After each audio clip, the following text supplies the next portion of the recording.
पंडित जी से सेठ जी कहने लगे, पंडित जी ने जन्म पत्री देखो, मेरी आयु वायु बताओ ने। तो पंडित वही जो गाल बजावे, ऐसा नहीं है। पंडित अपनी बुद्धि के अनुसार ग्रहण करता है, उसकी बुद्धि तीव्र होती है। अभी सुदामा चरित्र में हम पंडित की ही व्याख्या सुनेंगे। तो पंडित जी ने कही, ओ लाला जी,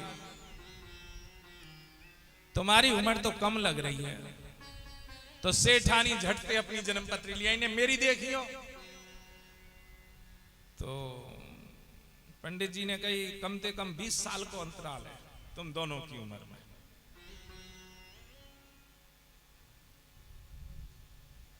तो सेठानी की बातें सुन के ही सेठ जी कहने लगे, सेठानी नेक देर तुम जाओ, मैं न पंडित जी ते बतरा लो। सेठानी ने कही, जब देखो जब बतरा, अरे हम दोनों एक ही तो हैं।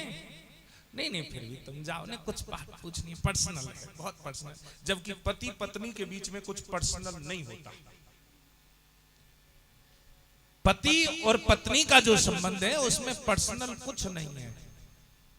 पर्सनल होगा तो फिर वो अर्धांगिनी कैसे हुई? और पत्नी के लिए पति से कुछ पर्सनल है तो फिर वो पति परमेश्वर कैसे होगा? सेठानी चली गई। सेठ जी कहने लगे कि पंडित जी कुछ ऐसा ना ऐसा कि 20 साल को अंतराल है तो 10 साल सेठानी की मोह मिल जाए। पंडित जी ने कहा, हाँ हो तो जाएगा, हो जाएगा, हो जाएगा। तो कैसे होएगा? पंडित जी ने कही, 50,000 की गड्डी लगेगी, है जाएगा। सेठ जी ने आप देखो ना ताब, वैसे पंडित जी को पत्रा देखने के भी उन्होंने 10 रुपए नहीं दिए थे। क्यों? क्योंकि जो कार्य हॉस्पिटल में किया जा सकता है, देखो एक आचार्य जीवन के कम से कम 25 साल पढ़ाई में गुजारता है और विवाह पढ़ने जाएगा। हमारी एक जगह पर महाराज जी लड़ाई है गई, हमारे आचार्य को बुलाया उन्होंने विवाह पढ़ने के लिए, और जब विवाह हो गया, करोड़ों की शादी थी और आचार्य को 1100 रुपए दे दिए। और वहां पर पूरी रात बेचारा जगा और उसने पांडित्य कर्म किया, संस्कार किया। रात्रि में 1100 रुपए मिले। उसने कही, गुरुजी, मैंने कही दक्षिणा दे दी है ना?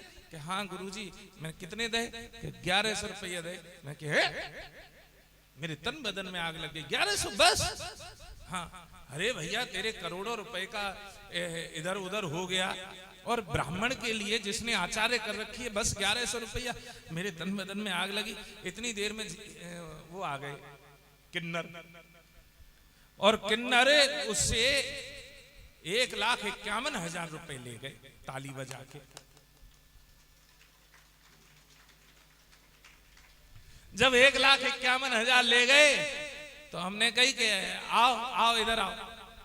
मैं कि भैया ये किन्नर कितने ले गए? कि महाराज 1,51,000 ले गए।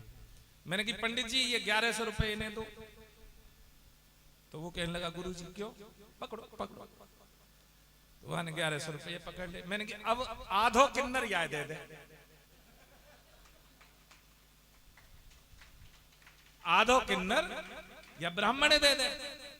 कि मतलब ये जब 1,51 तू उन्हें दे सकता है जो केवल आए और उन बधाई दे गए, इसने तो पूरी रात कारी करी है तेरे पीछे। आधो किन्नर यह दे दे, 75,000 इसे दे दे। मैं तो पूरा किन्नर भी नहीं मांग रहा, आधा दे दे।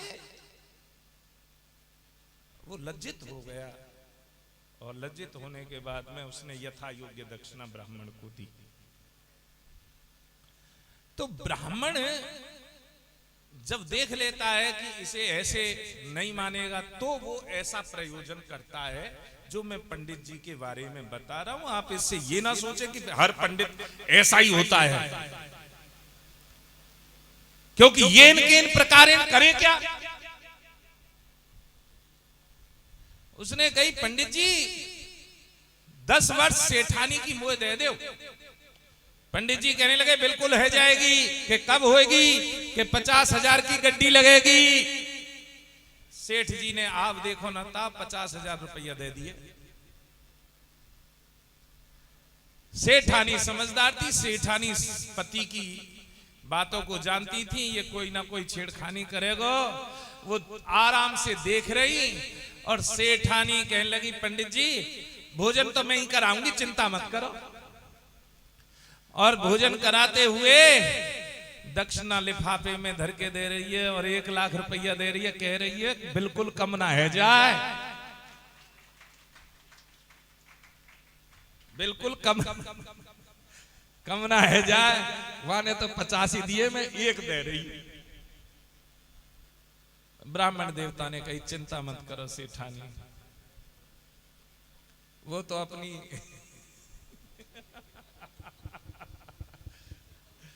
उनका तो अर्थ पूरा हो गया। तो हमारे यहां आश्रमों में जो धन लगा हुआ है वो ऐसे ऐसे शिष्यों का लगा हुआ है। महाराज जी यहां पर भी ऐसे ऐसे शिष्य बैठे हैं, यदि वो चाहें तो पूरे साल का खर्चा आश्रम का अपने आप कर सकते हैं। जितना आश्रम का खर्चा उनके घर में नौकरन की तनख्वाह जा रही है, लेकिन फिर भी हम भिक्षा ग्रहण करने के लिए घर घर जाते हैं और भिक्षा ग्रहण करके तब आश्रम में अन्न की व्यवस्था करते हैं।